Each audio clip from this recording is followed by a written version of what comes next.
Yeah, wow. Final Destination Bloodlines was a brand new 2025 horror film directed by Zach Lipovsky and Adam B. Stein, starring Caitlin Santa Juana. And I was very, very excited for this movie. Obviously, I went through and did a whole review series of this franchise.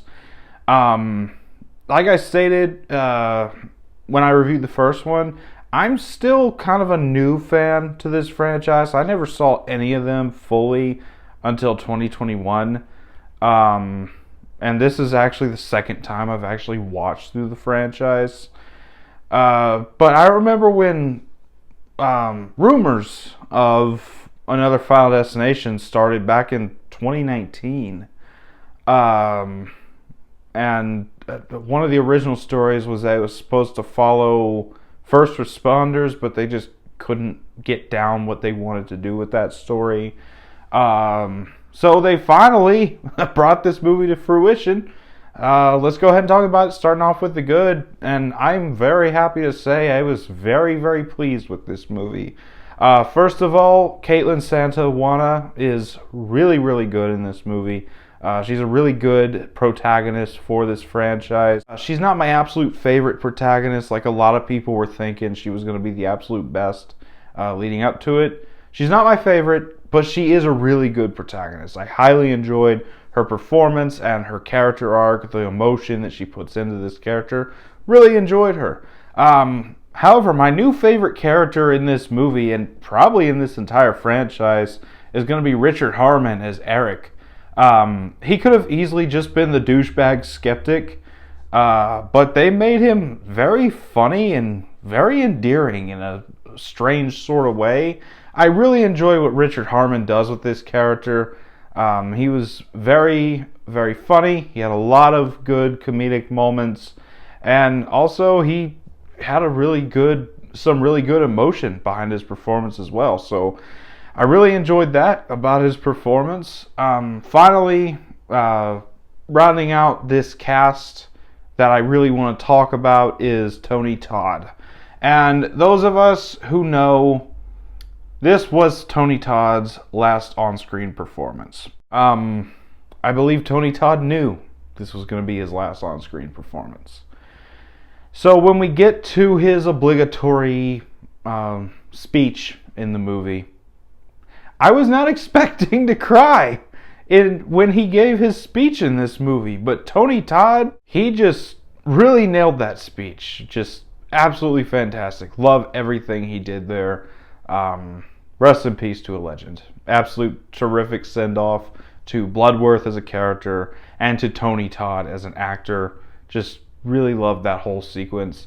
Outside of those characters, you get a really solid cast of characters. Every single member of this family was likable or memorable in their own special sort of way.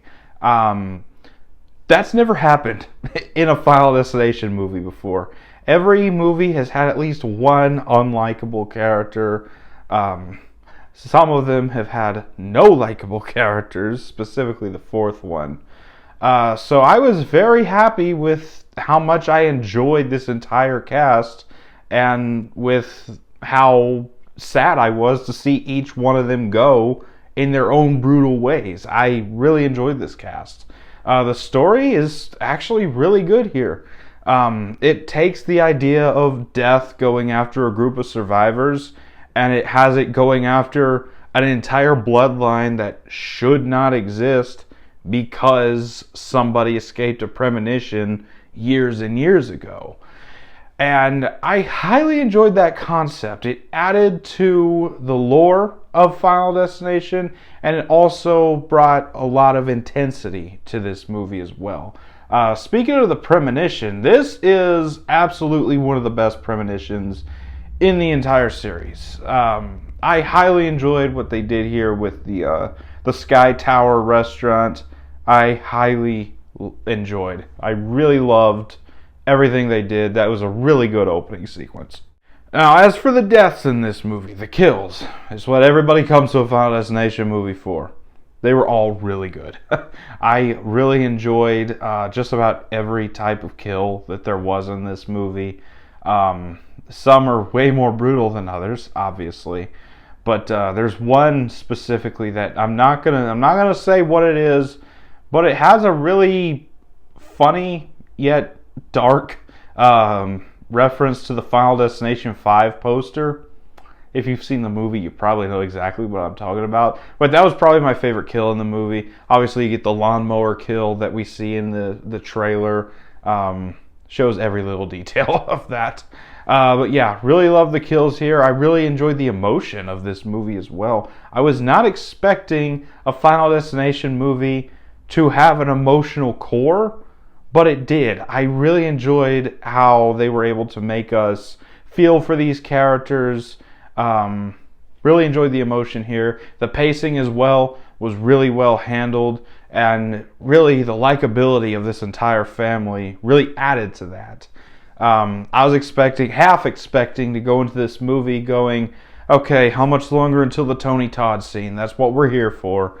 But honestly, by the time we got to the Tony Todd scene, I forgot that we were waiting for the Tony Todd scene, because the pacing and the emotion of these characters really added to that. So yeah, really love that. That's about all for the good. On to the bad, and there's only one thing that I'm not a fan of here, and it's the CGI. The past 3 movies now have had some pretty bad CGI. It's not the worst CGI ever. It's not even the worst CGI in this franchise. Final Destination 4, hello. But yeah, I did not really care for the CGI here. I feel like since it's 2025, the CGI could have just been a little better, but it just still looked a little cheap here. But that's it. On to the final thoughts. I really enjoyed this movie. I'm really happy to say how much I enjoyed this movie. Final Destination Bloodlines is a really solid entry into the Final Destination franchise. I love it to death. It's probably my favorite in the franchise now, if I have to think about it. And I'm going to give it a 9 out of 10.